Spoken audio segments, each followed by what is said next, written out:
నమస్తే సార్. నమస్తే sir, diabetic వాళ్ళు బీట్రూట్ తినొచ్చా లేదా? చాలా మంచి ప్రశ్న అడిగారమ్మా.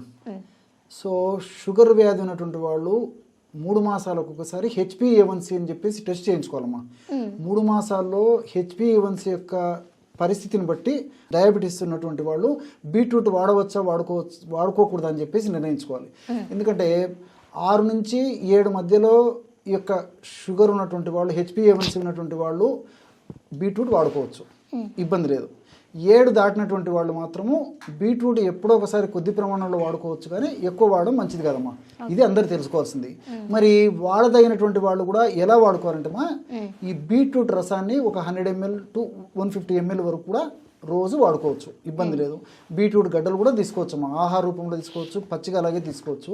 కాబట్టి దీంట్లో ఉన్నటువంటి మంచిని మనం గ్రహించినట్లయితేమా, బీట్రూట్లో నైట్రేట్స్ విపరీతంగా ఉంటాయమ్మా. డయాబెటీస్ ఉన్నటువంటి వాళ్ళలో రక్తం చిక్కబడుతుంది, రక్తనాళాలు గట్టిపడిపోతాయి. సో రక్తం చిక్కబడి రక్తనాళాలు గట్టిపడడం వల్ల రక్త ప్రవాహానికి ఆటంకం ఏర్పడి మెదడుకు సంబంధించినటువంటి సమస్యలు, ఇదే విధంగా రక్తనాళాలకు సంబంధించినటువంటి సమస్యలు, గుండెకు సంబంధించినటువంటి సమస్యలు, అదేవిధంగా బీపీ లాంటి సమస్యలు కూడా వచ్చేటువంటి అవకాశం ఉంటుందమ్మా. కాబట్టి మనం బీట్రూట్ని ఈ పద్ధతిలో వాడుకోవడం వల్ల బీట్రూట్లో ఉన్నటువంటి నైట్రేట్స్ మన దేహంలోకి పోయిన తర్వాత నైట్రిక్ ఆక్సైడ్గా మారిపోతాయమ్మా. సో ఈ నైట్రేట్స్ మన దేహంలోకి పోయిన తర్వాత నైట్రిక్ ఆక్సైడ్గా మారిపోతాయమ్మా. ఈ నైట్రిక్ ఆక్సైడ్గా మారినప్పుడు ఆ నైట్రిక్ ఆక్సైడ్ యొక్క గుణం ఏంటంటే రక్తనాళాలను వ్యాకోచపరిచేటువంటి గుణం ఉంటుంది. సో డయాబెటీస్ వ్యాధిగ్రస్తులకు ఇది చాలా చాలా ముఖ్యమమ్మా.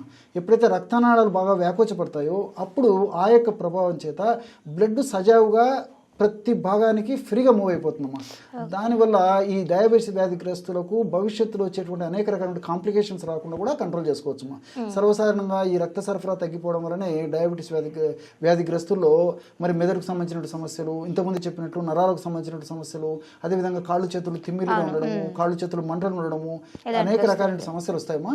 ఇలాంటి సమస్యలు చెక్కు పెట్టేందుకు నేను చెప్పినటువంటి పద్ధతిలో HbA1c అనేటువంటి రీడింగ్ 6 నుంచి 7 మధ్యలో ఉంటే వాడుకోవచ్చు, కానీ 7 దాటితే మాత్రం వాడుకోకుండా ఉండడం మంచిదమ్మా. చెక్ చేసుకుంటూ ఉండాలి ఎప్పటికప్పుడు. ఎందుకంటే ఇందులో షుగర్స్ వల్ల కూడా మరి ఎక్కువ ప్రమాణంలో వాడుకోవడం వల్ల షుగర్ పెరిగిపోయేటువంటి అవకాశం ఉంటుంది. కాబట్టి ఆ షుగర్ వల్ల మరింత ఇబ్బంది కలిగేటువంటి పరిస్థితి ఏర్పడుతుంది. కాబట్టి నేను చెప్పినటువంటి పద్ధతిలో వాడుకోవచ్చు. ఓకే, అంటే దీనివల్ల ఎలాంటి నష్టం అయితే ఉండదు కదా? ఉండదమ్మా. బట్ చెకింగ్ అనేది మాత్రం డెఫినెట్ గా చేసుకోవాలి. 2 days కి ఒకసారి సార్? లేదమ్మా, 3 మాసాలకు ఒకసారి చేసుకుంటే. 3 మాసాలకు ఒకసారి చేసుకోవాలి. HbA1c. Okay sir, thank you so much sir.